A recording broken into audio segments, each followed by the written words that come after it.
नमस्कार। हिंदी ज्ञान गंगा परिवार में आपका हार्दिक स्वागत है। आज की कक्षा में हम उत्पत्ति के आधार पर शब्दों के भेद पर चर्चा करेंगे। आइए कक्षा का श्री गणेश करते हैं।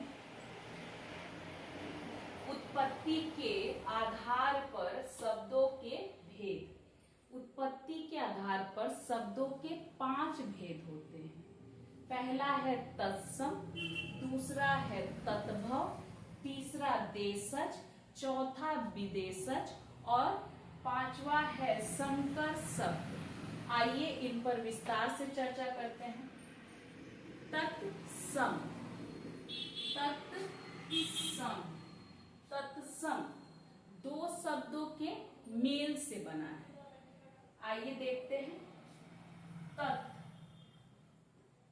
जोड़ सम, इन 2 शब्दों के मेल से बना है। तत् मतलब उसके, सम मतलब तत्सम उसके समान। यहाँ पर उसके से तात्पर्य है वह मूल भाषा जहां से वो शब्द आया है। तो तत्सम शब्द कहने का अभिप्राय हमारा उस शब्द से है, ऐसे शब्दों से है जो संस्कृत से मूल रूप से हिंदी में आए हैं, जिनमें तनिक मात्र भी कुछ भी परिवर्तन नहीं हुआ, कोई भी बदलाव शब्द के ध्वनि में नहीं आया है, वह हूबहू मूल रूप से हिंदी में आए हैं। तो तत्सम अर्थात उसके समान, संस्कृत के समान। यहाँ उसके से आशय क्या है? वहां से जहां से वो शब्द जिस भाषा से आया है, संस्कृत से आया है। तत्सम शब्द जितने भी है ऐसे शब्दों को तत्सम शब्द कहते हैं, जो मूल रूप से संस्कृत से सीधे हिंदी में आए हैं, उनमें तनिक मात्र भी कोई भी बदलाव नहीं हुआ है। अब प्रयोग के आधार पर ये कैसे होते हैं? ऐसे शब्दों का वैसा ही प्रयोग किया जाता है जैसे संस्कृत शब्दों का किया जाता है। जैसे अग्नि, घृत, दुग्ध, पुष्प, ये सारे शब्द जितने भी है, कार्य, सभी जो है संस्कृत में जिस तरीके से प्रयोग किए जाते हैं उसी के समान हिंदी में भी इनका प्रयोग किया जाता है। अब तत्सम का ही एक दूसरा रूप भी होता है जिसे हम अर्ध तत्सम कहते हैं। अर्ध तत्सम, अर्ध तत्सम का क्या अभिप्राय है? अर्ध तत्सम का ये अभिप्राय है कि वो संस्कृत से तो हिंदी में आए, लेकिन हिंदी में आते ही उनमें कुछ विकृति आ गई, उनके रूप में थोड़ा परिवर्तन आ गया। जैसे कि संस्कृत का शब्द मान लीजिए है कृष्ण। कृष्ण संस्कृत का शब्द है, ये मूल रूप से संस्कृत से हिंदी में आया, तो ये कौन सा रूप होगा?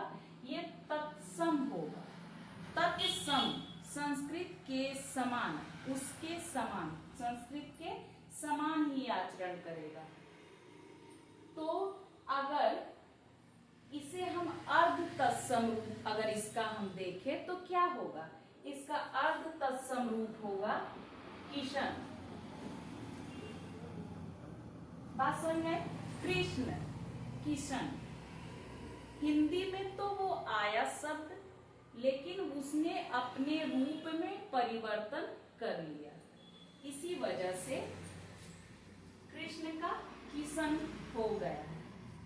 तो अर्ध तत्सम वे सारे शब्द, ऐसे शब्द जो हिंदी में संस्कृत से आए लेकिन हिंदी में आते ही उनमें परिवर्तन आ गया है, लेकिन है कहां से वो? मूल रूप से वो तत्सम शब्द ही है।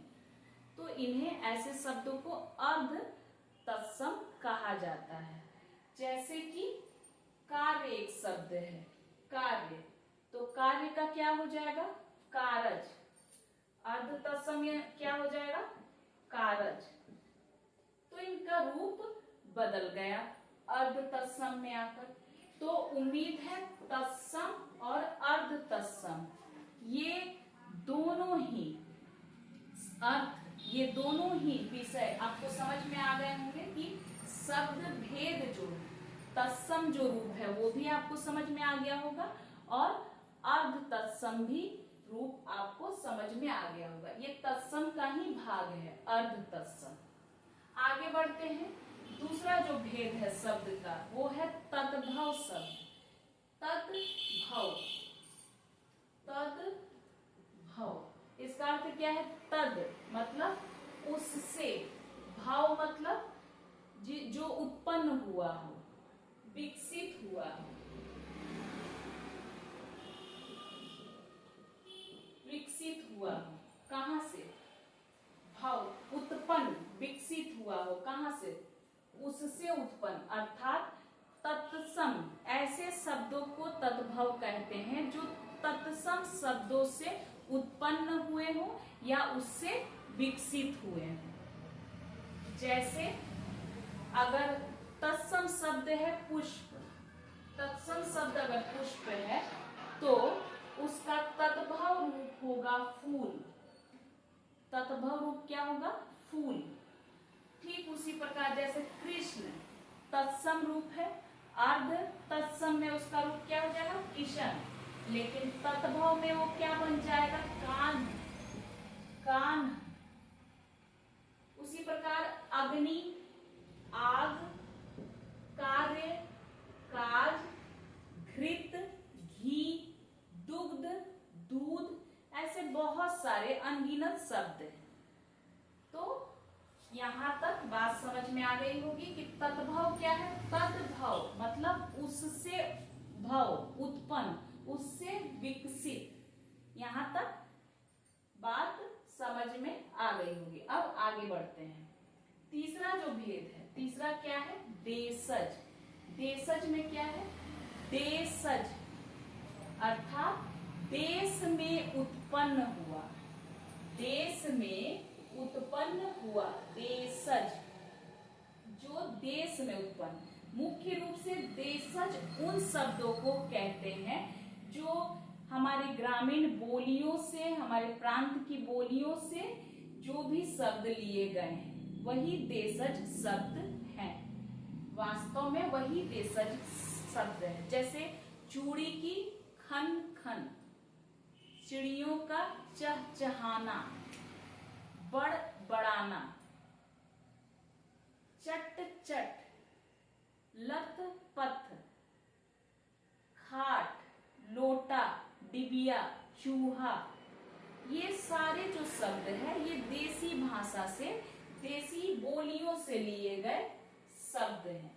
हमारी हिंदी में ये आए हैं तो इनकी उत्पत्ति का पता नहीं होता। ये कहाँ उत्पन्न हुए हैं ये किसी को ज्ञात नहीं है। बस ये ग्रामीण बोलियों में ये शब्द प्रयुक्त होते हैं, वहीं इस्तेमाल होते हैं, वहीं से ये हिंदी में सम्मिलित हुए हैं। तो यहाँ तक बात समझ में आ गई होगी। खाट, लोटा, डिबिया, तो ये सारे शब्द कहाँ से आए हैं? देशज से आए हैं। देसी भाषा के शब्द, मुख्य रूप से देसी भाषा के शब्दों को ही देशज कहेंगे। ठीक इसके विपरीत है विदेशज। ठीक इसके विपरीत क्या है? विदेशज। विदेशज इसके ठीक विपरीत,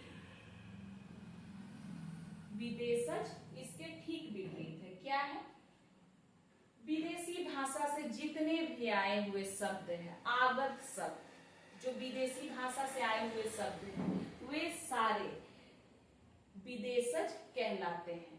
अब ऐसे शब्दों की संख्या भाषा वैज्ञानिक 6000 के करीब मानते हैं। 6000 के आसपास ऐसे शब्दों की संख्या का अनुमान लगाया गया है कि विदेशी भाषा से करीब 6000 के आसपास शब्द हिंदी में आए हैं। चूंकि हमारी जो सभ्यता है, संस्कृति है, बहुत प्राचीन है और साथ ही साथ यहाँ कई सारी धर्म संस्कृतियों का भी मेल रहा है, बहुत सारी सभ्यता यहाँ पनपी है, बढ़ी है। तो उस स्थिति में ये स्वाभाविक है कि विदेशज, विदेशी शब्दों का प्रचलन भी यहाँ अधिक मात्रा में होगा और इसी वजह से हिंदी का जो शब्द भंडार है वो भी समृद्ध हुआ है। तो ऐसे शब्द जैसे अंग्रेजी से शब्द आए डॉक्टर, ऑफिस, एक्सरे, ये सारे शब्द अंग्रेजी से आए हैं। इसके बाद फारसी से आया अनार, अनार, खाना, खाना। अरबी से अदालत, अखबार। पुर्तगाली से अलमारी, तुर्की से उर्दू। जापानी में रिक्शा, जापानी शब्द है रिक्शा। तो ये सारे शब्द ऐसे अनगिनत। फ्रांसीसी है। बहुत सारे शब्द बहुत सारी भाषाओं से आए हैं। हिंदी में ये आगत शब्द है। विदेशज शब्दों को ही आगत शब्द भी कहा जाता है। आगे बढ़ते हैं। इसके बाद है संकर शब्द। संकर शब्द दो भाषाओं से, जब दो भाषाओं से मिलकर शब्दों का निर्माण होता है। दो अलग अलग भाषाएं हैं और फिर उन दो अलग अलग भाषाओं के शब्दों से मिलकर एक नए शब्द का जब निर्माण होता है तो उसे संकर शब्द कहते हैं। वहां मिलावट होती है। तो क्या है, जैसे रेल क्या है, अंग्रेजी का शब्द है गाड़ी, रेल गाड़ी। जेल खाना, जेल खाना। खाना क्या है, फारसी का शब्द है। जेल खाना, रेलगाड़ी, अखबार वाला, रिक्शा वाला। दो अलग अलग भाषाओं के शब्द है, एक साथ मिल रहे हैं तो एक नए शब्द का निर्माण हो रहा है।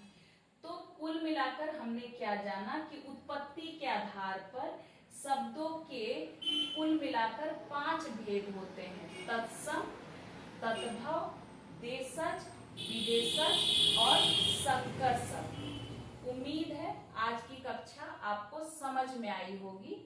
आगे मैं 1 मिनट का समय देती हूँ, आप नोट्स को कॉपी कर ले। धन्यवाद।